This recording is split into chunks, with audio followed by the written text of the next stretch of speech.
여러분 사실 보셔서 아시겠지만 사실 이 영화가 말과 말이 많아서 꽉 찬 영화이기도 한데 보고 나면 또 해야 할 말이 많은 영화 아니겠습니까? 근데 오늘 또 이렇게 쥐비는 이 영화 관객들에게 처음이라고 하셔서 또 여러분들 만나시는 소감이 뜻깊으실 것 같습니다. 한 분씩 인사 말씀 청하고 시작하도록 하겠습니다. 네, 안녕하세요. 살인자 리포트 연출한 감독 조현주입니다. 좋은 발표를 해주셔서 감사합니다. 네, 안녕하세요. 영웅 역을 맡은 정석일입니다. 반갑습니다. 안녕하세요. 한상호 역의 배우 김찬입니다. 반갑습니다. 오늘 호응이 좋은 걸로 기억하고 시작하도록 하겠습니다. 일단 제가 영화 보면서 다들 막 궁금해 하셨을 만한 거 여쭤보고 끝에는 여러분께 직접 말씀하실 기회도 드리도록 하겠습니다. 먼저 배우분들께 하나씩 여쭤보고 싶은데요. 사실 처음 장면 이렇게 다시 상기하시면은 처음에 어떻게 시작했는지 기억나세요? 그 맨 처음에 그 영훈이 선주한테 인터뷰 해달라고 전화하는 목소리부터 시작을 하거든요. 근데 또 그래서 이렇게 옆에서 너 뭘 믿고 여기 이렇게 위험한 데 가는 거야 그랬더니 그놈 목소리라고 하잖아요. 그래서 영화의 문을 여는 목소리인데다가 그냥 목소리도 아니고 연쇄 살인범의 목소리고 더군다나 날 인터뷰해라 이렇게 대담하게 제안하는 사람 목소리니까 배우님 목소리 워낙 좋긴 하시지만 어떻게 목소리를 해야 되나 영화 내내 목소리가 흐르는 영화인데 고민을 많이 하셨을 것 같습니다. 사실 목소리를 어떻게 해야겠다라는 생각은 없었고요. 어쨌든 이 선주라는 기자가 이곳에 올 수 있게끔 하기 위해서 가장 좀 단도직입적으로 키적인 대사 자체가 그거였던 것 같아요. 키포인트적인 단어 자체를 기자가 여기 올 수 없게끔 만드는, 그래서 11명을 죽였다. 단도직입적인 좀 화법이었던 것 같아요. 장황하지 않고 단도직입적이면서도 뭔가 어쩔 수 없이 오게끔 만들 수 있는 조건을 제시하는, 그러다 보니까 선주가 이곳에 올 수 있지 않았을까. 물론 그 전에 선주가 지금 처한 상황을 알고 있기 때문에 올 거라는 확신이 있었지만 하지만 목소리에 대해서는 딱히 진짜요? 고민을 해보지는 않았던 그래요? 그 대사가 그 정성일 배우 캐스팅 된 뒤에 생겨난 대사예요. 원래 시나리오는 없었는데? 예, 원래 시나리오에는 너 도대체 뭘 믿고 그렇게 그래? 라고 했을 때 지금 내가 찬물 더움을 가릴 때가 아니야. 이거 하나가 지푸라기야. 라는 투로 얘기를 한 거였는데 정성일 배우를 캐스팅하고 처음으로 만나서 이렇게 술자리를 하면서 목소리를 유심히 듣다가 제가 그냥 그런 목소리만 들어도 뭔가를 확신할 수 있는 선주의 어떤 촉을 보여주고도 싶었고 그 다음에 영혼의 목소리 자체가 주는 신뢰감이 있다라는 걸 넣고 싶어서 그냥 다 필요 없고 그냥 그런 목소리라고 표현했으면 좋겠다. 예, 그래서 들어간 대사입니다. 저도 몰랐어요. 진짜요? 지금 하신 거예요? 이게 신뢰가 가는, 사기를 치고 다녀야 되나? 그럼 이런 거네요. 감독님이 정선을 배우님 목소리에 반해가지고 그 대사가 생긴 거네요. 예. 알겠습니다. 네. 근데 제가 이 영화가 되게 사실 그 반전과 반전, 상황 전환이 되게 빽빽하잖아요. 그래서 영화 너무 좋다 이렇게 생각했는데 이 자리를 준비하느라고 영화를 다시 볼 수밖에 없었어요. 근데 다시 보면 여러분 되게 흥미로운 지점들이 많아서 추천드리는데 제가 김태형 배우님께 여쭤보고 싶은 거는 사실 그럼 이제 그놈 목소리가 딱 나오고 선주랑 그 형사가 같이 이렇게 호텔로 향하는 차 한 장면이 나오잖아요. 그래서 이제 우리가 둘의 되게 자연스러운 대화 속에서 상황이 어떤 거고 둘이 어떤 관계고 이런 거를 막 알게 되는데 근데 우리가 영화를 다 보고 나서 다시 보면은 어떤 생각이 드냐면 선주가 딸 예린이 얘기할 때 흔들리나 안 흔들리나 제가 그걸 보게 되더라고요. 그래서 근데 그것도 배우님도 시나리오 다 읽고 이제 촬영하는 거니까 고민이 되는 지점이었을 것 같아요. 이거를 약간 뒤에 실마리를 어느 정도로 보여줘야 되나 아니면은 하나도 눈치를 못 채게 지나가야 되나 이런 거. 예. 일단 한상호라는 이 형사는 이 인물의 서사 자체가 뒤에 반전을 요하는 인물이기 때문에 노출이 되면 절대 안 될 거라고 생각을 했고요. 또한 그 직관적인 뭐 직관적이다 보니까 되게 불안함과 초조함 그리고 뭔가 짜증스러움 그런 것들이 계속 있었을 것 같아요. 왜냐면 선주한테 그간에 일어났던 일들을 들키지 말아야 되니까 그런 불안감들이 그 차 안의 대화 속에서 좀 더 확장이 됐던 것 같아요. 그래서 그런 연기에 조금 더 신경을 썼던 것 같습니다. 그 대사 하나보다는 전체적인 말투 이런 거요. 네네. 그래서 다시 보니까 또 영화를 더 긴장하고 눈여겨 보게 되는 지점들이 많았다는 말씀을 꼭 드리고 싶었고요. 그래서 저는 이 영화가 제목에도 나오지만 베테랑 기자하고 연쇄 살인범이 인터뷰를 하는 내용이라서 그 어느 영화보다도 정말 말과 말의 랠리라고 하는 대사들이 계속 빽빽하게 채워지는 그런 영화인데 사실 그러면 감독님도 그걸 상상하면서 둘이 막 이런 말을 주고받는 거 시나리오를 상상하면서 쓰셨을 거 아니에요. 네.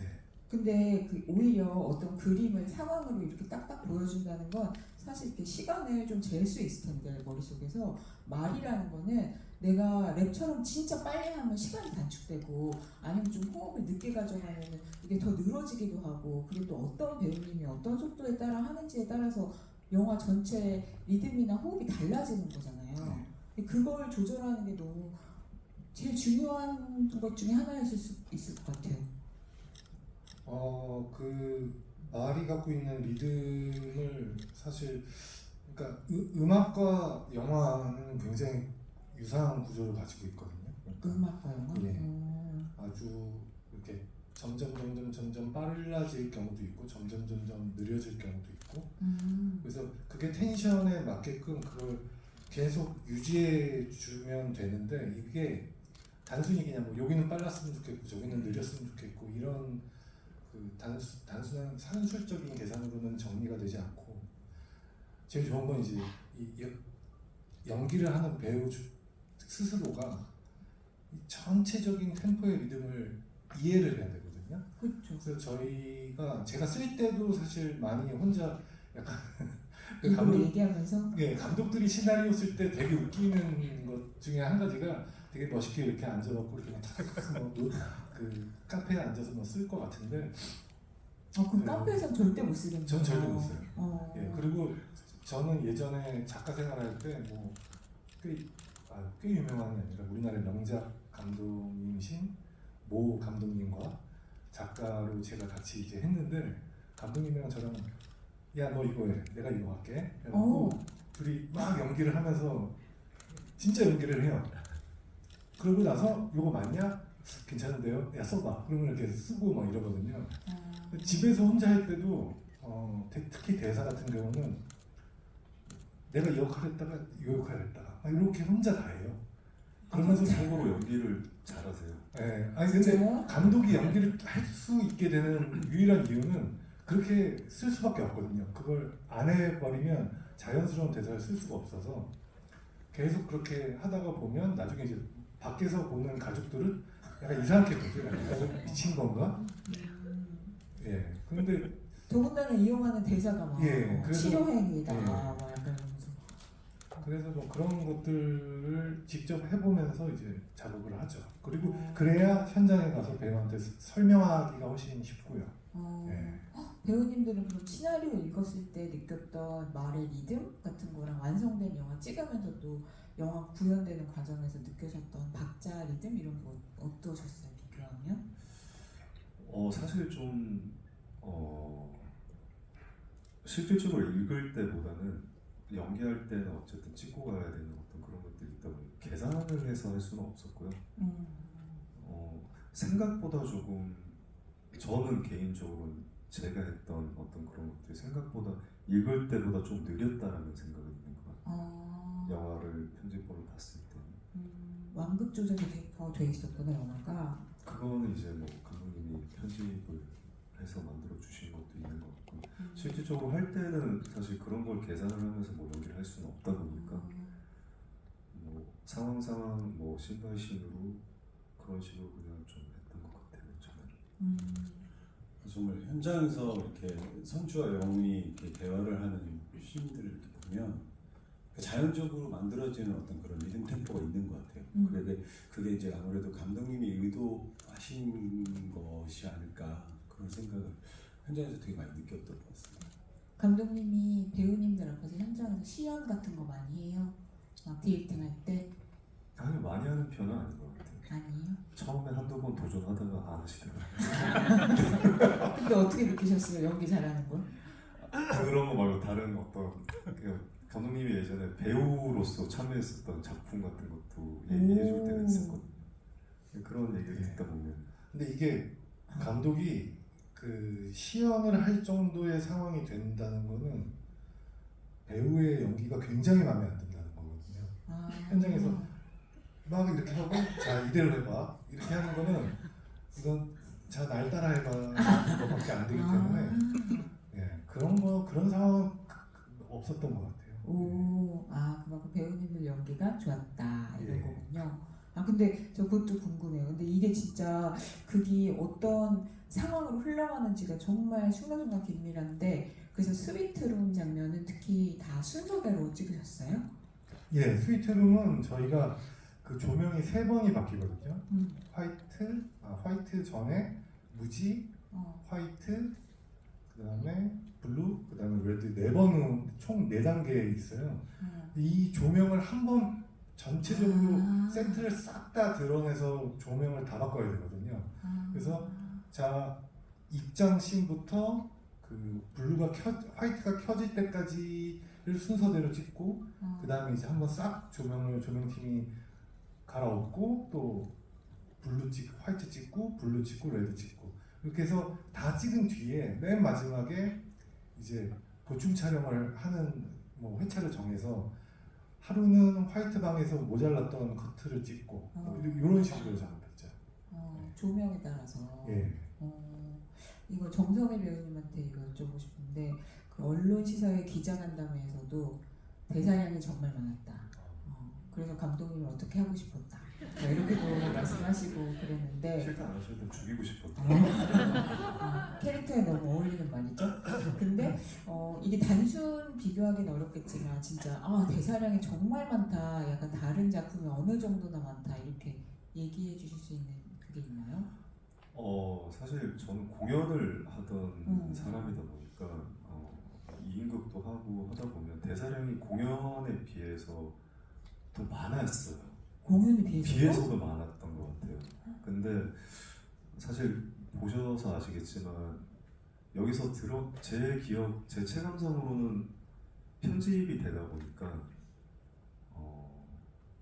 4분의 1 정도는 또 드러났거든요. 제가 했던 대사가. 진짜요? 네, 그러다 보니까 정말 그냥 그 책 한 권을 그냥 외울 수밖에 없는 입장이었어요.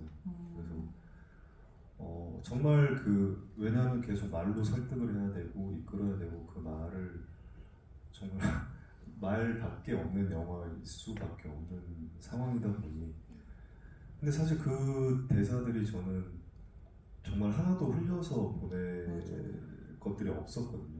그러다 보니 그냥 많아도 그냥 다 이유가 있고 타당성이 정해져 있는 대사들이었기 때문에 전혀 지루하게 읽지도 않았고 하면서도 전혀 뭔가 새로운 것들이 더 나왔으면 나왔지 필요 없는 말들은 없었던 것 같아요.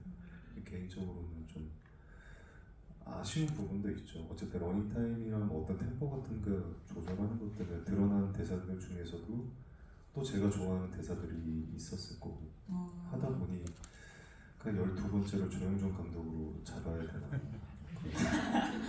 정말요?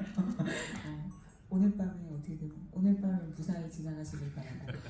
근데 이게 단순히 진짜 대사만 외우는 게 아니고 아까도 전체를 외웠다고 하시는 것처럼 뉘앙스, 둘의 눈빛이라든가 어떤 순간이라든가 그러니까 대사와 함께 외울 게 너무 많잖아요. 그래서 약간 지금도 정말 기억할 게 많았다. 대사뿐만 아니라 이렇게 좀 집어서 얘기해 주실 수 있는 씬 같은 게 있나요? 이 씬은 진짜 외울 게 많았다. 기억할 게 많았다. 그게 아마 후반에 여기서는 편집돼 있는 시인데 그러니까 왜 암 환자가 왜 암이란 게 왜 무서운지 아냐 그러면서 그 암에 대해서 설명을 하고 정신적인 환자도 똑같다. 아, 네, 그게 이제 그냥 원테이크 쭉 갔었던 긴 대사가 있거든요. 그게 조금 장대사이면서도 어쨌든 마지막에 이 사람한테 또 설득하는 한 가지의 대사였는데 그게 좀 후반부로 가니까 그러니까 저도 이제 체력적으로나 정신적으로 많이 좀 지친 상태였기 때문에 그때 좀 많이 그래서 편집하신 건가요? 아니요. 그 편집된 장면이 제가 되게 좋아하는 씬이에요. 그리고 아예 편집을 누구도 건드리지 못하도록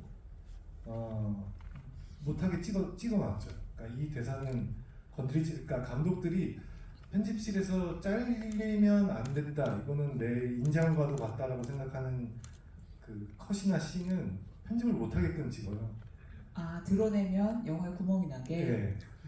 그래서 제가 그 커트를 너무 좋아하는데 그게 아마 정확히 1분 정도의 대사예요. 독백이죠. 그래서 선주에게 암 환자에 비유하면서 선주의 현재 상태를 이제 내가 왜 너를 치료해줘야 되는지에 대해서 얘기를 하겠다. 암이 왜 무서운 줄 아느냐. 평상시에는 아무런 증상이 없는데 정작 병원에 가면 이미 손쓸 수 없는 지경에 되어 있죠. 정신질환도 마찬가지입니다. 평상시에도 괜찮지만 뭐 이런 식의 대사예요. 그거를 쭉 롱테이크로 이렇게 트래킹을 하면서 찍은 대사인데 이제 영화적인 템포를 위해서 이제 컷오프 해야 된다라고 얘기가 돼서 그럼에도 불구하고 감독은 또 이렇게 오려 붙일 수 있게끔 만들어 놓는 또 이 방법이 있거든요. 그래서 근데 저는 그 컷을 너무 좋아해요. 그래서 너무 멋있는 컷이었고 또 멋진 연기였기 때문에 근데 뭐 또 영화라는 게 만들어지는 과정에서 이 영화에 있는 것보다도 훨씬 많은 대사와 그 긴장이 있었구나. 근데 좀 보고 싶다, 그죠? 네. 그래서 저는 그 작은 소망이 그런 거예요. 그냥 어쨌든 이게 영화 좀 더 잘 되고 흥행이 되면 저는 늘 얘기하는 감독판으로 좀 그러니까. 정말 어떠한 뭐 것도 없이 그냥 정말 하고 싶은 그대로의 감독판 영화 좀 나왔으면 좋겠다는 게 저 개인적인 바람이었어요. 이 영화를 보고 나면 더 보고 싶어질 것 같은데요, 그죠? 네, 여러분이 힘써 주셔야 돼요, 아시죠? 네. 근데 이게 그러니까 저는 되게 둘의 인터뷰가 중심이고 그게 진득하게 흐르는데 사실 영화가 되게 정교하게 설계가 됐다고 생각하는 게 사실 그 둘이 주고받는 랠리뿐만 아니라 그 상황이 막 이렇게 전환될 때 그 밑에서 약간 꼭지점을 좀 삼각형으로 찍어주듯이 아래층에서 상우가 그에 대해서 리액션도 하고 또 선주의 귀에다가 계속 이렇게 해라 저렇게 해라 하면서 상황이 또 막 묘하게 뒤틀리잖아요, 안으로 밖으로. 근데 그러면은 거의 이제 그 6타전을 후반에 벌이기 전까지는 김태현 배우님은 아래층에서 계속 그거 하는 거를 찍으셔야 되는데 그러면 배우님은 그 아래층 씬을 계속 몰아서 찍으셨어요. 근데 그게 또 단순히 기계적으로 1, 2, 3, 4 이렇게 찍으면 되는 게 아니고 위층 상황을 또 다 기억하고 가늠하면서 혼자 하더라도 해야 될 거 아니에요. 어떻게 하셨어요? 일단 그 촬영은 아까 감독님이 말씀하신 것처럼 되게 장면 안에서 그 2700kg랑 2600kg가 되게 밀도 있게 찍어야 돼서 나눠서 찍은 거 맞고요. 그래서 저 혼자 외롭게 많이 찍었습니다. 그래서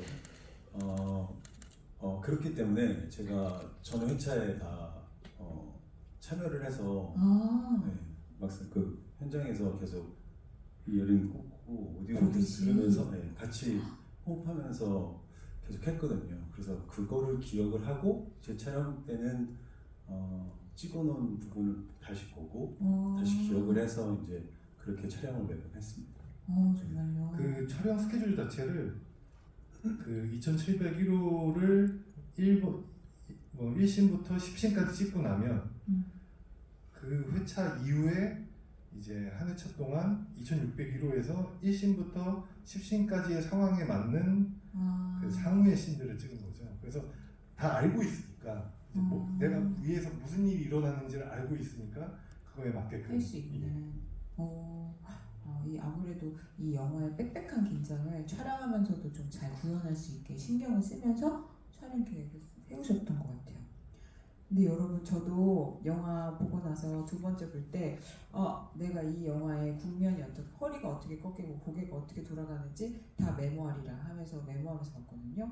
근데 수첩을 진짜 엄청 많이 썼어요. 팔이 아팠어요. 그게 너무 이렇게 장면 전환이 많아가지고. 근데 한번 복귀해보세요. 물론 여러 번 보신 분도 있고 오늘 처음 보신 분도 있겠지만 제가 세세한 것까지는 말씀 못 드리고 큰 걸로만 이 영화가 얼마나 긴장을 착착 채가는지 보여드릴게요. 이게 영화가 시작하고 40분쯤 지나면은 이게 인터뷰 공수가 바뀌어요. 근데 어떻게 바뀌냐면은 영훈이 성주한테 근데 너도 특종 때문에 여기 와 있는 거 아니냐, 그 사람 살린다는 거 구실 아니냐 이러면서 거기서 호텔 직원 사례가 이어지는 거예요. 그래서 인터뷰 공수가 확 바뀌거든요. 이게 한 40분쯤 돼요.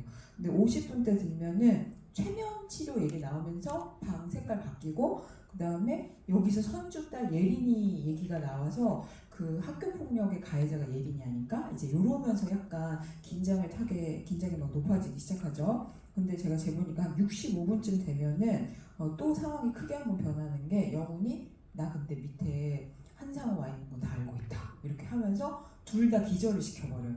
그러면서 또 엄청 크게 한번 바뀌죠. 그 다음에 이들이 딱 깨어나니까 이때는 또 사실 일신그룹이랑 예린이가 이렇게 된 거다라고 하면서 딱 설명을 해줘요 상우가. 그러면서 95분쯤 되면은 이제 선주가 내가 확인해보겠다 그러면서 이제 그 밖을 나가가지고 밑에 내려가서 상우랑 직면하고 육탄전을 벌이는 거예요. 그러니까 이게 인터뷰라고는 하지만 크게 거의 한 5마디 정도 획획 바뀔 정도고 그 사이에서도 사실 말 한마디 오갈 때마다 되게 긴장과 전환이 엄청 오가는 게 달라지거든요.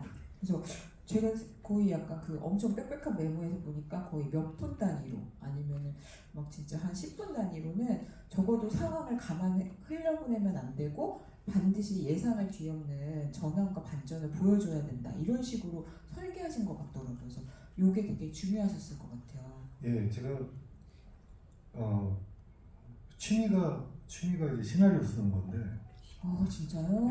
예, 약간 그러니까 이 시나리오 쓰면서 스트레스를 받고 있으면 딴 거 쓰면 되지 이러면서 또 딴 거 쓰면서 스트레스 받으면 요걸 다시 쓰고 약간 그래요. 그러니까 저는 뭐 다른 뭐 골프나 뭐 다른 취미가 전혀 없고 그냥 제 주변 뭐 배우들도 그러니까 이렇게 2달에 한 번씩 이제 야 이거 새거 썼어 한번 봐봐 뭐 이러면서 보여주는 게 취미라 시나리오를 쓰는 방법에 대해서 되게 많이 혼자 이제 연습을 했죠. 그래서 어떻게 하면 사람들을 재밌게 만들 수 있지라는 생각을 하면서 제가 이제 만들어 놓은 타임테이블이라는 게 있거든요. 시나리오 쓸 예, 때마다? 그래서 지금 말씀하신 게 거의 다 맞고요. 이제 그 중에 이제 15분 타이밍에 지금 나가시면 그 사람 죽습니다가 첫 번째 꺾음이고 그 다음에 이제 두 번째가 30분 가량의 이제 사실 영훈도 사실 슬픈 상처가 있는 사람이다. 그래서 영훈의 살인에는 사연이 있다. 그리고 이제 45분쯤에 웨이터가 죽고. 그래서 요 15분 간격으로 계속 그 알고 있던 사항들이 반전되는 그 뒤집기라고 하는데요. 이걸 이제 타임테이블로 계속 이동을 시키는 거죠. 그래서 시나리오를 쓸 때도 보통 그렇게 써요. 실제로 페이지를 정확히 나눠서 리딩을 하면서 뭐 9페이지에 뭐가 나와야 되고 17페이지에 뭐가 나와야 되고 이렇게 해서 정확하게 계산을 한 뒤에 이제 쓰는 거죠. 찍을 때 그게 가장 효율적이고 약간 개그로 치면 이건 몰랐지? 뭐 약간 네. 그게 이제 제가 주로 사용하는 그 소위 말하는 이제 페이지 필링의 방법입니다. 그 타임테이블 다 지키면서 써요? 시나리오를? 예, 그 타임테이블을 지켜서 쓰고 타임테이블을 지켜서 찍죠. 진짜요? 예. 우와. 근데 뭐 우리도 뭐 이거 단순히 비교할 수 있는지 모르지만 생활계획표 짠다고 해서 다 그렇게 지키는 건 아니잖아요. 근데 그걸 어떻게 다 지키면서 쓰고 찍는 게 엄청 신기하네요. 평소에도 계획적인 스타일이에요? 예, 평소에도 계획적인 다른 감독님 저는 되게 자유로운 영혼이 아니라 되게 속박되어 있는 영혼이라 속박돼 있다. 예. 동의하지 못하겠습니다. 아니에요? 그러니까 아침에 일어나면 일하고 점심 먹고 낮잠 자고 낮잠 자고 깨서 아침에 일해놓은 거 다시 확인하고 저녁 해지면 밥 먹고 술 먹고 또 자고 요거를 거의 매일? 예. 그래서 저는 두 배우가 잘 알 텐데 술도 그러니까 어느 시간이 되면 딱 일어나서 나 갈게 하고 가요. 예, 그러니까 이 시간 이상으로 술 먹는 거는 내 계획에 어긋나 뭐 약간 이런 스타일이라. 감독님은 그 시간을 정해놓고 드세요. 진짜로? 그래서 그래요? 오늘 몇 시에 갈 거예요? 그러면 나 오늘 이때는 출발해야 돼 라고 분명히 말씀을 하시고 조금 지나서 하실 것 같아요. 아, 조금 계획 실천형 인간이라는데 동의하십니까? 네, 그런 거예요. 오, 우와, 그래도 계획 지키는 거 멋있는 사람이네요. 아니 뭐 그렇게 멋있진 않고요. 그렇게라도 살 것 같아서 하는 겁니다. 아니, 그럼 뭐 어쨌든 감독님의 삶에서 어떻게 구현되는지 모르겠지만 이 영화는 그런 계산이 있어야만 찍을 수 있는 영화였다. 요거까지는 우리가 다 동의를 할 수 있을 것 같습니다. 그래서 제가 또 영화 다시 보면서 되게 주목해서 봤던 점이 뭐냐면요. 사실 근데 어떤 면에서는 공간이 한정돼 있고 구도가 동일하게 계속 나온다는 거는 우리가 볼 때 쉽게 지루해질 수도 있단 말이거든요. 근데 지루하지 않잖아요. 그래서 제가 어떻게 안 지루하게 찍었지? 이런 거를 좀 더 눈여겨봤어요. 근데 이게 무르르 틀려가지고 그냥 보면은 세세히 다 보이진 않는데 예를 들면 거기서 상우와 선주가 이렇게 마주 앉은 탁자 그 모습을 비추는 것도 이렇게 각각 비추다가 물이 흐르듯이 비추다가 또 인물의 동선이나 이런 것도 되게 생각보다 다채롭고요. 그리고 그걸 끊임없이 뭐 위에서 비춘다든가 창가 쪽에서 비춘다든가 입구 쪽에서 비춘다든가 되게 이렇게 그 카메라의 움직임이나 구도가 생각보다 엄청 다채로워요. 근데 그게 상황과 맞아 떨어지니까 우리가 신경을 아주 많이 쓰지는 않는 거예요. 그리고 아까 말씀하신 것처럼 그 방의 색조나 인테리어의 특징 같은 거를 이렇게 막 이용하면서 하신 것도 그렇고 이런 시각적인 면 같은 것도 철저한 계획과 이런 거에 따른 거 아닙니까? 예, 그 세트 자체를 그러니까 촬영 감독이랑 이 영화를 그 소위 드라마에서 찍는 뚝딱이라고 하죠. 뭐 풀샷, 오버 더 숄더샷 기본 이렇게 찍으면 그렇게 찍는 건 재미가 없고 좀 약간 쿵쿵따리 쿵쿵따 뭐 이렇게 해서 끊어갈 때는 끊어가다가 연결할 때 그러니까 약간 지루박 같이 이렇게 딱딱 촬영장에서도 이렇게 얘기해요, 감독님이? 늘 이렇게 쿵쿵따리 쿵쿵따 하자 이렇게? 이렇게 지루박 스텝을 밟듯이 이렇게 부드럽게 연결해서 가다가 이제 어디서 딱딱 끊어주고 뭐 이렇게 하자고 촬영 감독이랑 얘기를 했고요. 그다음에 그걸 촬영 감독님이 알아들어요, 그거를? 예, 촬영 감독이 저랑 부편째라서 하면 하고 그래서 그거에 맞춰서 이제 콘티를 짜고 그 콘티에 맞춰서 세트를 지었죠. 그러니까 미술 감독님이 오셔서 저희가 콘티를 짜는 걸 보고 그거에 맞추려면 어떻게 해야 되고 창문은 어느 쪽에 배치를 해야 되고 조명은 어떻게 해야 되고 뭐 지붕은 어떻게 열려야 되며 뭐 이런 것들을 다 하는 거죠. 그리고 지금 근데 저는 사실 더 많이 베리에이션을 줬어야 된다라고 생각할 정도로 더 다채로웠으면 좋았는데 이게 시간의 한계도 있고 또 이제 그 공간적인 한계가 있어서 사실 좀 부족한 부분도 보이지만 아무튼 보시는 관객분들이 뭐 카메라를 저기까지 갖다 놨어? 라고 생각이 드실 정도로 좀 많이 보여주고 싶었습니다. 그리고 제가 영화를 배울 때 어떤 감독님께서 영화란 건 사람들이 평상시에 보지 못하는 곳에서 어딘가를 바라보는 것이다 라고 얘기를 하셔서 예, 그런 부분들 많이 신경 썼습니다. 이 영화의 공식적인 촬영 컨셉이 쿵쿵따리 쿵쿵따리 너무 새로운 사실입니다. 음악이 비슷하다고 생각하시는 것도 어떤 결인지 알 것 같고 그렇군요. 근데 저 이거 사실 너무 궁금해서 영화를 보신 분들이니까 우리가 얘기할 수 있을 것 같은데 사실 이거는 좀 스포일러가 되는 부분이니까 오늘은 좀 솔직하게 얘기하고 여러분들께 나중에 인터넷이나 소셜미디어 같은 데는 조금 가려서 올려주십사 부탁드려도 될까요? 근데 우리 다 영화를 봤으니까 다 궁금해 하실 만한 것 같아요.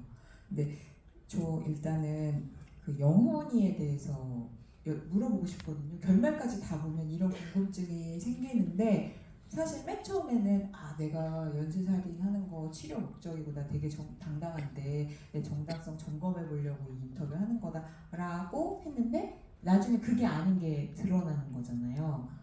네, 사실은 선주한테 일종의 사이코 드라마 펼쳐주면서 네 진실, 네가 직면해야 되는 상황이 이거니까 네 딸은 결정했는데 당신도 얘기해라. 상호 죽일 건지 얘기해라. 요렇게 만들기 위해서 하는 거잖아요. 그렇죠. 네. 근데 맨 마지막 장면까지 보고 나면은 사실 그 죄책감 얘기가 선주가 이제 얘기를 던졌을 때 상호도 완전히 그거에서 벗어나 있는 것 같지만은 않거든요. 그래서 저는 다 보고 나니까 사실은 이런 사이코 드라마를 펼치면서도 사실은 상호도 선주를 통해서 자기 살인의 어떤 정당성 같은 걸 좀 진짜로 점검해보고 싶은 그런 마음이 있었던 거 아닐까 이런 생각도 들던데.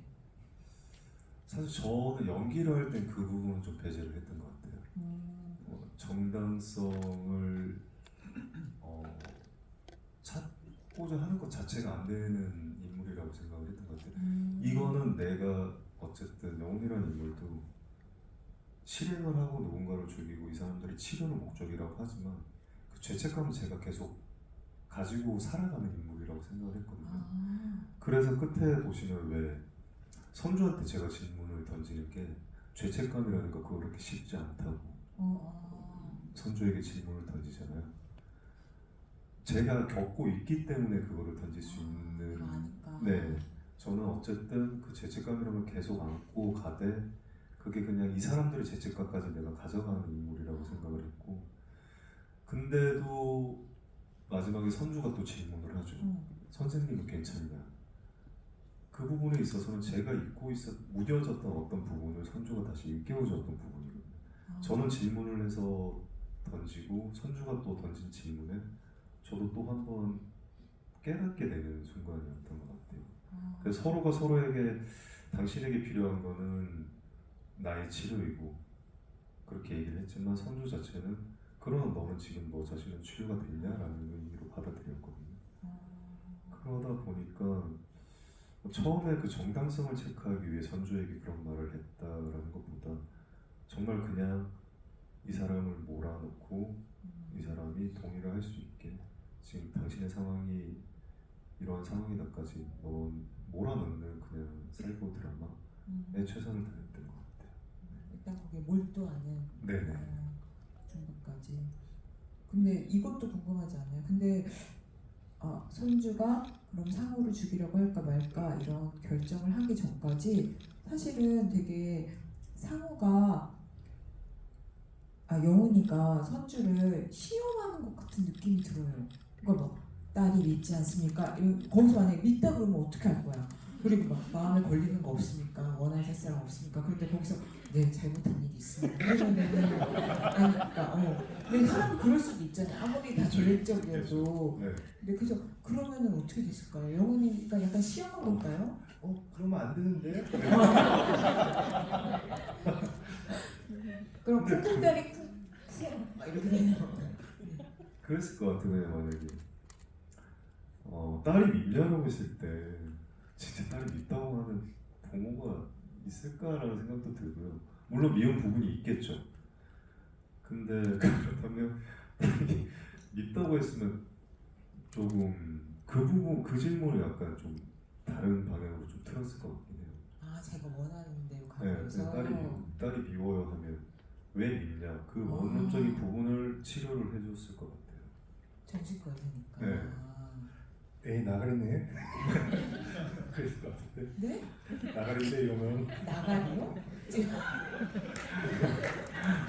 영훈이가 저 목소리를 계속 이렇게 얘기하다 저 암이 어쩌고 저쩌고 얘기하다 갑자기 나가리네 이럴 것 같아요. 진짜. 근데 그 뒷질문 같은 경우는 뭐 사람이 사실 잘못을 안 하고 사는 사람이 어디 있겠어요. 네.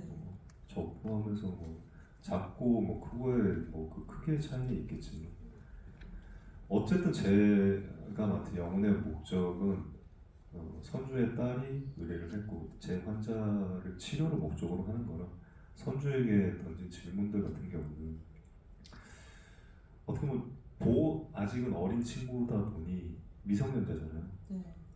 그러니까 환자 당신의 딸이 치료를 원하는데 보호자로서 동의를 하십니까? 라는 선상인 것 같아요. 그게 직접적인 연관이 있다 보니 사무랑 그런 선상에서 딸이 미십습니까? 그런 생각 못 해봤네요. 근데 오은영 박사님 앞에서 여러 가지 대답하시는 분들이 많으니까 그럼 이제 오늘 지구가 개그 콘서트가 제가 영화를 진짜 열심히 메모하면서 막 뜯어보려고 노력했단 말이에요. 아니 근데 진짜 보고 나면 이런 생각이 막 들어요. 다시 보세요. 진짜 재밌어요. 그럼 김태한 배우님께도 이거 여쭤보고 객석에 마이크 드리도록 하겠습니다. 근데 사실 상호도 말씀하신 것처럼 엄청난 반전을 보여주는 인물이다 보니까 최종적으로 다 보고 나면은 그 사람에 대한 막 궁금증이 생기거든요. 근데 막 이제 상호가 이런 사람이에요 하고 이렇게 얘기를 영훈이가 해주니까 맨 처음에 선주가 그럴 리가 없다고 막 그러잖아요. 왜냐면 정말 오랜 친구였던 데다가 사랑하는 사이라고. 그러니까 어떤 사람인지 오래 봤던 거잖아요. 그죠? 네. 근데 어쨌든 청렴한 경찰이었던 적도 있고 근데 뒤로 이렇게 못된 짓 다 해왔고 그런 거잖아요. 그러면 원래 착한 사람인데 변한 거예요? 아니면은 그런 면을 갖고 있고 감추고 있었다가 이렇게 된 거예요? 그 두 가지 면을 다 가지고 있지 않을까라는 생각을 합니다. 왜냐하면 인간이기 때문에 그 양면성이 있을 수 있다고 생각을 해요. 그래서 어떠한 야망이 있고 목표가 생기면 거기에 따른 또 이게 그 경찰로서 되게 잘 나가는 형사라고 설명이 되잖아요. 그래서 그 기간 동안 얼마나 더 많은 사람들을 제끼고 올라왔으면, 그러니까 물론 뭐 정당하게 올라왔겠지만 그래도 수많은 어떤 편법과 뭐 여러 가지 상황들이 있었을 거라고 생각을 하거든요. 그래서 그거에 반해서 또 선주도 마찬가지로 둘이 연인인 이유가 아마도 그런 어떤 잘 나가는 시절에 만나서 서로가 야망이 있기 때문에 또 좀 잘 통하지 않았을까. 그런 지점에서 봤을 때 제가 어떠한 야망에 대해서 뭔가를 좀 더 꿈꾸게 되면 그 면을 조금 더 각성이 된다 그럴까요? 그래서 서로. 그렇게 돼서 저 스스로가 더 나쁜 놈으로 치닫고 그 야망을 이루기 위해서 계속 앞으로 정진하는 인간의 어떤 이면적인 모습이 아마도 영혼이가 체면을 잘 걸어가지고 저한테 덫을 많이 놨잖아요. 그래가지고 그 덫에 걸리면서 계속 체면이 걸렸던 것 같습니다. 원거리 체면. 그렇죠. 그 살짝 첨언하자면 상우라는 캐릭터를 만들 때 어디서 힌트를 얻었냐면 뭐 우리가 잘 알고 있는 뭐 어마무시한 연쇄살인 사건, 뭐 대규모의 방화 사건 뭐 이런 범인들의 주변 인물들을 탐방하면 대부분 공통적으로 나오는 얘기가 그거예요. 아니에요, 그 사람 좋은 사람이에요. 아닌데 그 사람 평범한 사람인데 그런 일 할 사람이 아닌데 라는 얘기가 제일 많이 나오죠. 네. 누구나 그 큰 죄를 저지를 거라고 티를 내면서 살지 않는 거죠. 그러니까 사람 그 예전에 어떤 형사님한테 들었던 얘기가 있었는데 잡범들은 절대 대도가 되지 못한다는 얘기가 있대요. 왜요? 그러니까 사소한 걸로 범죄를 저지르는 놈들은 정작 크고 큰 계획을 짜야만 이뤄낼 수 있고 혹은 거대한 악심을 품어야지 행할 수 있는 악행에 있어서는 지레 겁을 먹고 저지르지 못한다. 그래서 잡범들은 그냥 평생 잡범으로 살다 끝나고 큰 범죄를 저지르는 놈들은 조용히 있다 어느 순간에 한 방에 터진다. 그래서 사실 상우라는 인물을 생각했을 때 형사로 나쁜 놈들을 계속 보고 살면 그 범죄에 오히려 익숙해져서 내가 저지르고 있는 이 범죄가 큰 범죄가 아니겠거니라고 생각할 수 있는 무뎌짐을 보여주고 싶었거든요. 예, 그래서 그런 양면성을 가진 인물로 디자인한 겁니다. 이 영화에 나온 모든 인물들이 약간 나름의 죄책감의 강도, 대응 방식 이런 거에 따라서 또 달리 볼 각도마다 그런 특징이 있을 수도 있겠어요. 근데 이거 물어봐도 됩니까? 그러면은 상우가 선주를 사랑은 한 겁니까? 이렇게 뒤통수를 계속 치고 있는 건데. 한때는 사랑하는 연인이었습니다. 그러니까 사랑했었다의 과거형이 맞는 것 같아요. 사랑했어.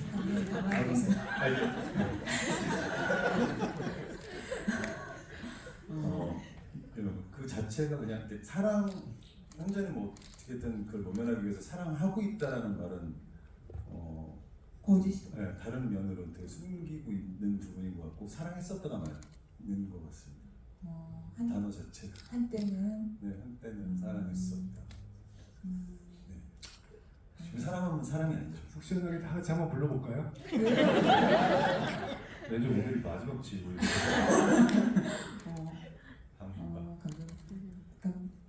네, 관객 질문 받을 때 네. 수어로 펴주세요. 네.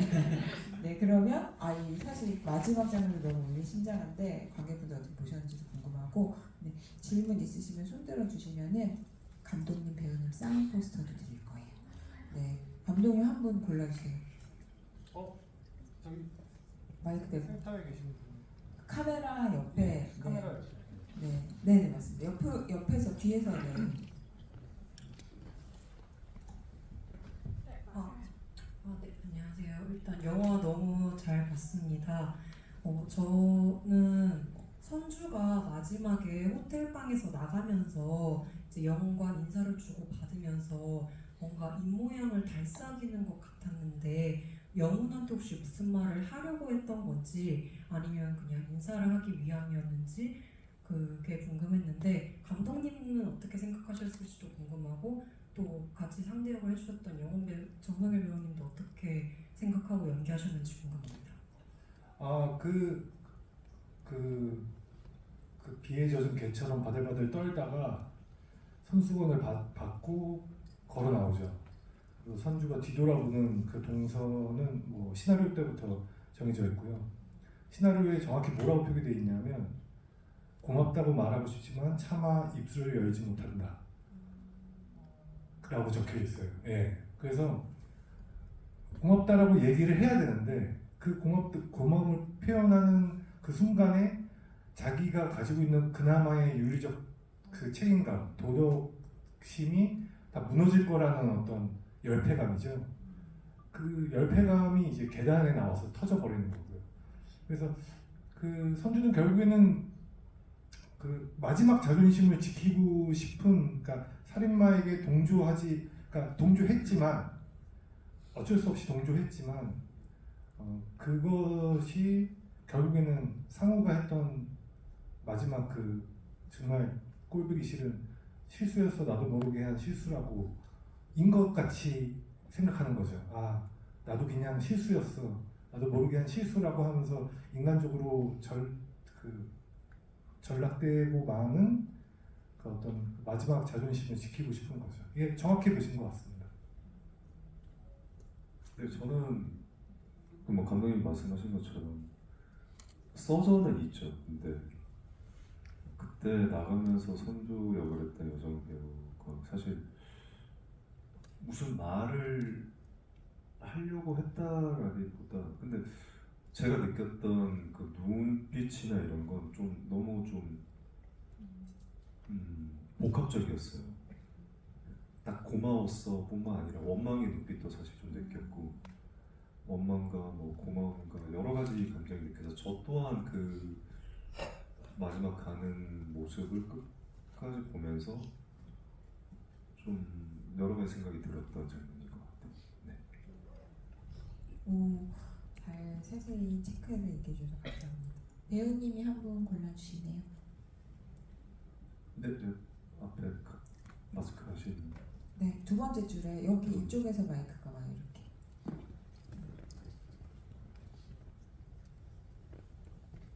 네, 우선 영화 잘 봤습니다. 그 영훈의 범죄의 가장 큰 특징 중 하나가 머리카락가루 남기지 않는 철저한 살인 방식인데, 그 작중에서 호텔 직원을 살인할 때는 호텔 카펫에 체액이 스며드는데도 그냥 방치할 정도로 평소와 다른 살인 방식을 보여주었다고 생각했는데요.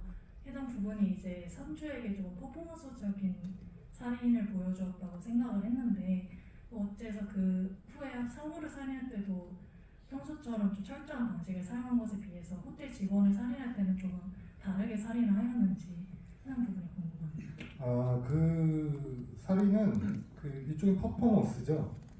선주를 겁박하기 위한 퍼포먼스고, 그 사실 그 호텔 공간, 그러니까 그 웨이터가 그 성폭행 동영상을 찍어서 3년 동안 괴롭혀온 그 보안팀 직원인 그 피해자의 협조가 있었기 때문에 그 공간을 빌렸던 거고, 그래서 어차피 그 공간은 영웅이 완벽하게 클린업할 수 있는 상태라고 생각을 했기 때문에 이제 퍼포먼스처럼 보여준 거죠. 그리고 맨 마지막은 사실 그 상우를 살해하는 거는 저는 좀 이렇게 말해도 되나? 이게 일종의 그 물리적 거세형이었는데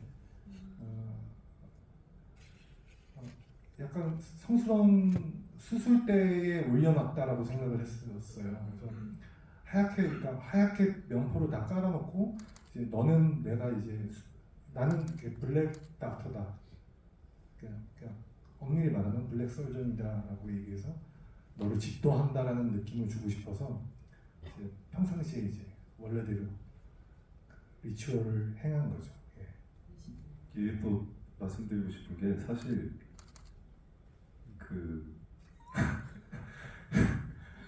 거기를 표집이 돼 있는데 그 2701호를 제가 카펫이랑 다 치우고 거기 비닐을 다 깔아요. 그 비닐 롤을 까는 걸 다 촬영을 했어요. 그 넓은 곳을 한 롤로 열심히 다 깔았는데 드러나지는 않죠. 그래서 근데 처음에 웃긴 나중에 건 열심히 까는 걸 찍다가 제가 감독은 알거든요. 이거 안 쓸 것 같아. 뭐라고? 그러니까 되게 열심히 찍었어요. 이거 갑자기 다 깔려 있으면 이상할 것 같다라고 생각이 들어서 이제 롤을 막 깔고 있는데 상우 그렇게 하기 전에 예. 근데 진짜 열심히 깔더라고요. 근데 열심히 깔고 거진 다 깔았을 때쯤에 이거 편집이 안 쓸 것 같은데 라고 했는데 예, 끝까지 열심히 촬영했습니다. 정말 힘들었어요. 정말 허리 그리고 그 롤을 무거울 거 아니에요. 무거운 것보다 그 각이 있잖아요. 각. 그러니까 넓이가 있다 보니까 그 열을 맞추기 위해서 조금만 하면 삐뚤어지거든요. 그럼 다시 말아서 일자로 피고 정말 그때 허리가 정말 이 영화 찍으면서 제일 힘들었던 것 같아요. 근데 이런 거 아니에요? 안 쓸 것 같은데? 근데 어차피 저는 의심하지 않았습니다. 이 정도 내 허리를 썼으면 정말 단 5초라도 써주겠지. 아니 말씀하신 것처럼 저는 어쨌든 뒤에 거기를 깨끗이 정리할 퍼포먼스도 하고 어쨌든 증거도 남기지 않는다라는 명확한 전제가 있었기 때문에 그걸 할 수 있었습니다 라고 말씀드리고 싶네요. 감독님은 안 쓸 것 같은데 미술팀이 어차피 깔아야 되는데 그냥 깔지 뭐 이렇게 된 거예요? 거의 그냥 정성을 배우고 다 깔았어요. 거기가 생각보다 정말 넓거든요. 그럴 것 같아요. 네. 그리고 각도 지고 하다 보니까 그래서 그렇게 성스러운 어쨌든 암흑의 의사가 수술을 집도하는 장면이 나올 수 있었다. 네. 근데 김태현 배우님도 잠깐이지만 그 장면 찍을 때 물론 뭐 물리적 고통을 느끼시진 않았겠지만 너무 무서웠을 것 같아요. 그렇지 않아요? 사실 그 선주와 영훈이 그 대화하는 그 긴 테이블이 엄청 차요. 그게 누구신 거예요? 네, 거기 위에 그거 누웠는데 저희가 직접 만든 겁니다. 그게 너무 추운데 이게 뭐 여러 가지 스태프분들이 이게 막 포커스도 맞추고 조명도 해야 되고 하는데 저희 이미 누워 있는 상태에서 제가 누워 있어야 각을 맞추니까 그래서 또 이렇게 간 나신으로. 근데 진짜 몸이 점점 굳어가더라고요. 그래서 몸도 굳고 누구 부르기 좀 그렇고 그래서 감독님 이러면서 조명이 되세요, 조명이 되세요. 이러면서 재밌게 찍었던. 감독님의 추구하는 스타일 중에 하나가 배우들에게 물리 정신이죠, 신체죠, 어떤 캐릭터의 느낌을 확실히 느끼게 한다. 이런 것도 있나요? 그리고 이거는 진짜 그 상우가 묶여있다가 테이프를 끊는 거 있잖아요. 네. 그거 아무도 안 물어보시네요. 그게 그 가짜 같잖아요. 네. 근데 오. 제가 진짜로 한번 미술팀한테 한번 묶어봐라. 그래서 이렇게 묶었어요. 감독님? 아니요. 배우를 묶어봐라. 근데 그리고 이제 미술팀에서 이제 그러면 가위로 이제 끊어 놓겠습니다. 근데 제가 한번 안 끊어보고 가면 안 되나? 근데 감독님 안 돼, 안 터져요. 근데 제가 아니야, 진짜 사람이 급박하면 저거 할 수 있을 것 같아. 그걸 진짜로 보여줬으면 좋겠어. 그래서 배우한테는 얘기를 안 하고 이렇게 가보자. 그래서 액션을 했는데 한 번 하더니 왜 안 끊었지? 진짜 하더니 갑자기 뻑 하고 끊더라고요. 진짜요? 그래서 진짜 자기 힘으로 끄는 거예요. 그래서 근데 그게 제가 리허설을 할 때 계속 연습을 해보잖아요. 저는 죽다 살아났어요. 핏줄이 다 터지는 줄 알고. 왜냐면 이걸 정치를 할 때 살짝 이렇게 뭔가 이렇게 장치를 해놓고 제가 이렇게 해서 이거 좀 끊어질 것 같아 라고 해서 제가 연기를 하다 끊어야 되는데 맨 마지막에는 좀 더 감더라고요. 왜 이렇게 많이 감어? 두꺼워져서 이상하게 뭐 연기를 튄다 뭐 이런 얘기 하면서 있었는데 그냥 나가더라고요. 그래서 했나 보다, 나 정신없는 사이에 그랬더니 안 끊어지는 거야 진짜로. 그래서 계속 하는데 MG 컷도 안 되고 이거 무슨 상황이지? 그래서 연기를 끝까지 했어요. 근데 잠깐 이게 오해하시거든요. 이게 배우를 감독이 학대했다 뭐 이렇게 진짜 이런 식으로 퍼질 수가 있거든요. 그건 아니죠. 그건 아닌데. 근데 절대 진짜 배우도 한번 이거 진짜로 끊을 수도 있을 것 같아라고 막 얘기를 했는데 그런 그런데 끊었는데 정말 좋았던 건 진짜로 으악 해서 막 하고 터뜨렸는데 그 다음에 리액션이 너무 좋은 거예요. 그렇죠. 네, 그러니까 본인도 나 이거 진짜 끊었어. 그러니까 이런 당혹스러움과 함께 나 이거 진짜 할 수 있었네. 뭐 약간 이런. 왠지 오늘 집에 가서 한 번쯤은 해보실 것 같은 그런 생각이 들긴 하는데 질문을 마지막으로 하나 받아야 된다고 합니다. 배우 김태현 배우님이 한 분 골라주세요. 모자 쓰신 분께 드릴까요? 뒤에서 마이크가. 영화 재밌게 잘 봤고요. 아까 조명 색깔 바뀌는 걸 말씀해 주셨는데 그 조명에 따른 뭐 심리적인 요인이라든가 아니면 뭐 그게 배우님 조효정 배우님에게 뭔가 이렇게 암시를 주기 위해서 설정한 색상인지 궁금하고 그 색상을 여러 가지 색상 중에 그 색깔만 쓰신 게 이것도 궁금합니다.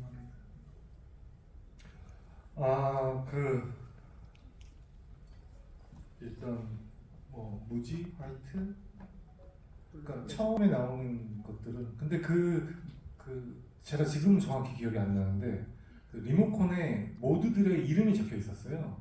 그래서 각각의 모드가 뭐 빨간색은 패션, 열정, 뭐 온화함, 명상, 뭐 그러니까 그 방을 이용하는 그 투숙객이 원하는 모드에 맞춰서 만들어 놓은 거죠. 그래서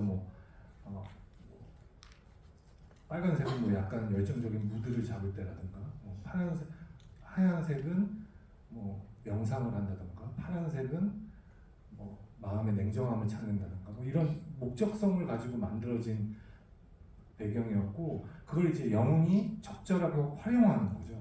선주를 이용하기 위해서. 그래서 그 들어가는 호텔 입구에 시작할 때 이제 거기에 걸려 있는 대형 모니터에도 그 영상이 틀어지는데. 그 방 자체가 이 모든 사이코 드라마를 위해 완벽하게 구현되어 있다라는 설정으로 가졌고, 그다음에 특히 파란색은 이제 선주가 최면에 걸리잖아요. 이 최면에 대해서 제가 참 드릴 말씀이 많은데 그 최면을 거는 방법이란 게 사실은 되게 단순하거든요. 그러니까 어떠한 무의식적 자극을 계속 주고 사람에게 어떤 강렬한 심리 상태를 만들어 놓은 상태에서 이제 공황 상태로 살짝만 이동시켜주면 최면이 걸리죠. 근데 그 파란색의 경우에는 학폭 아이 얘기를 하죠. 최면에 필요한 건 파란 하늘과 조용한 공간, 이 두 가지만 있으면 된다. 그러니까 선주에게 이미 무의식적으로 그걸 계속 주입한 거죠. 그런데 계속 선주는 영웅 뒤에 있는 파란 배경을 보고 있었고, 그러다가 이제 자기 딸을 죽일지도 모르는 진짜 그 땅이 꺼질 것 같은 저 긴박한 수렁으로, 감정적 수렁에 빠져 있는 상태에서 최면을 걸기 위해서 사실 파란 배경을 이용한 거죠. 그래서 그런 것들을 이제 하나하나 이제 설정해서 디자인을 했던 것 같습니다. 그런 색감에 따라서 또 영화를 보셔도 재밌을 것 같습니다. 근데 물어보고 싶은 게 너무 많지 않습니까, 여러분? 네, 그래서 이 영화를 보고 나면 영화보다 더 많은 말을 나누게 되는 그런 영화니까 여러분, 또 특히 이번 주말에 흥행세가 또 되게 중요하다고 합니다. 그러니까 이렇다, 영화 보고 할 얘기가 많다, 다시 보면 재밌다, 이런 얘기 많이 해주시길 바라고요.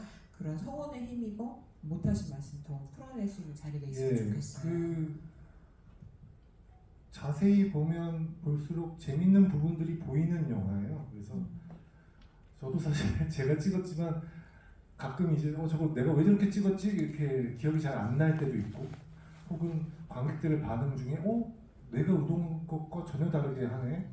그래서 저는 이런 자리가 되게 소중하고 중요하다고 생각을 해요. 그러니까 저는 사실 내가 낳은 자식이지만 그 아이를 사람들이 어떻게 바라보고 뭐 미워하는지, 학대하는지, 사랑하는지, 뭐 어떻게 대하고 있는지는 잘 모르잖아요. 뭐 물론 이제 SNS 상으로 볼 수는 있지만 이제 나쁜 글들만 보통 눈에 들어오기 때문에. 그래서 뭐 선풀이 10,000개고 악플이 2개면 10,000개의 선풀은 보이지 않고 2개의 악플만 보인답니다, 감독은. 그래서 이렇게 대면하고 만날 수 있는 자리가 너무 소중했고, 영화 관심 가져주셔서 너무 고맙고, 주변에 많이 알려주시면 정말 감사할 것 같습니다. 다시 한번 와주셔서 감사드립니다. 두 배우님의 마지막 인사 말씀 소감도 들어보겠습니다. 네, 진짜 이런 GV라는 게 이런 영화를 보시고 같이 얘기할 수 있는 귀한 시간인 것 같아요. 이 시간에 또 귀한 시간 내주셔서 너무너무 감사드리고요. 또 한 번 더 이런 귀한 시간이 있었으면 좋겠습니다. 오늘 다시 한번 와주셔서 너무너무 감사드립니다. 저 또한 저는 GV가 처음이라서 매우 떨리고 긴장되고 되게 낯설고 한데요. 계속 있다 보니까 계속 얘기도 해도 되겠다 생각이 좀 들면서 되게 친근감이 들었습니다. 그래서 이렇게 대화할 수 있는 자리가 많았으면 좋겠다는 바람을 가져봅니다. 다시 한번 와주셔서 감사드립니다. 진짜 여러분들이 이 할 말 많은 영화, 뜯어볼 게 많은 영화의 흥행에 천군만마 되주시리라 믿고, 그리고 오늘 끝까지 늦은 시간까지 여기 함께 해주신 거 너무너무 감사드린다는 말씀 드리겠습니다. 같이 인사하고 끝낼까요?